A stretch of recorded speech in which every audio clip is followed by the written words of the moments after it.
नमस्कार मित्रांनो, मी नेहमी एक गोष्ट ऐकत असतो की कीर्तनकार खूप पैसे घेतात म्हणे कीर्तन करण्याचे.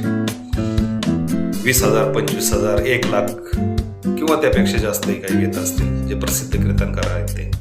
पण मला काय वाटतं माहिती का, जर तुम्ही डॉक्टरला पाहिजे तेवढे पैसे देता, वकिलाला पाहिजे तेवढे पैसे देता, म्हणजे तुमच्या शारीरिक व्याधी जे आहेत त्याच्यासाठी लाखो रुपये तुम्ही देता.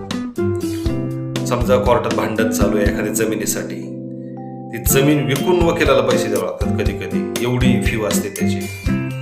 पण मुळात कीर्तनकार जे आहेत ते तुमचे शारीरिक व्याधी आजार हे न होण्यासाठी मेन सूत्र सांगत असतात कीर्तनामध्ये, किंवा भांडण घरात होऊ नये.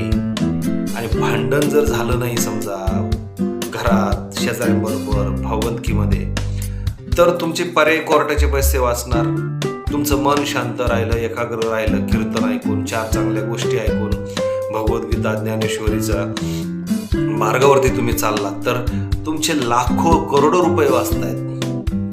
तिकडे तुम्ही पैसे द्यायला तयार आहात. पण कीर्तनकाराने 25-30 हजार रुपये घेतले तर काय बिघडलं तुमचं? मी तर म्हणतो कीर्तनकाराने 1,00,000 रुपये घ्यावेत आणि आपण पण द्यावेत त्यांना.